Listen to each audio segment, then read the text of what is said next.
Chapter 1.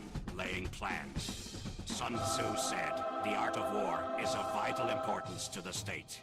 The art of war, then, is governed by 5 constant factors to be taken into account in one's deliberations when seeking to determine the conditions obtaining in the field. These are the moral law, heaven, earth, the commander, method, and discipline. The moral law causes the people to be in complete accord with their ruler, so that they will follow him regardless of their lives, undismayed by any danger.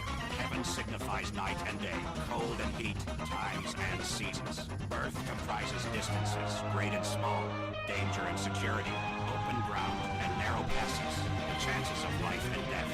The commander stands for the virtues of wisdom, sincerity, benevolence, courage, and strictness. By method and discipline are to be understood the marshalling of the army in its proper subdivisions, the graduations of rank among the officers, the maintenance of roads by which supplies may reach the army, and the control of military expenditure. These 5 heads should be familiar to every general. He who knows them will be victorious. He who knows them not will fail. Therefore, in your deliberations, when seeking to determine the military conditions, let them be made the basis of a comparison in this wise. Which of the 2 sovereigns is imbued with the moral law? Which of the 2 generals has most ability? With whom lie the advantages derived from heaven and earth? On which side is discipline most rigorously enforced? Which army is stronger? On which side are officers and men more highly trained? In which army is there the greater constancy both in reward and punishment? By means of these 7 considerations, I can forecast victory or defeat. The general that hearkens to my counsel and acts upon it will conquer. Let such a one be retained in command. The general that hearkens not to my counsel nor acts upon it will suffer defeat. Let such a one be dismissed. While getting the profit of my counsel, avail yourself also of any helpful circumstances over and beyond the ordinary rules. According as circumstances are favorable, one should modify one's plans. All warfare is based on deception. Hence, when able to attack, we must seem unable. When using our forces, we must seem inactive. When we are near, we must make the enemy believe we are far away.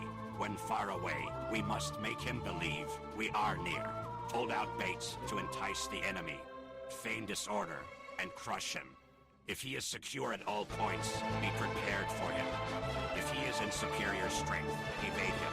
If your opponent is of choleric temper, seek to irritate him. Pretend to be weak, that he may grow arrogant. If he is taking his ease, give him no rest. If his forces are united, separate them. Attack him where he is unprepared. Appear where you are not expected. These military devices, leading to victory, must not be divulged beforehand. Now the general who wins a battle makes many calculations in his temple ere the battle is fought.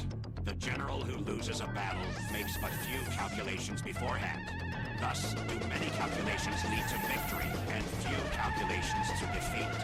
How much more no calculation at all? It is by attention to this point that I can foresee who is likely to win or lose. Chapter 2. Waging War. Sun Tzu said, "In the operations of war, where there are in the field 1,000 swift chariots, as many heavy chariots, and 100,000 mail-clad soldiers, with provisions enough to carry them 1,000 li, the expenditure at home and at the front, including entertainment of guests, small items such as glue and paint, and sums spent on chariots and armor, will reach the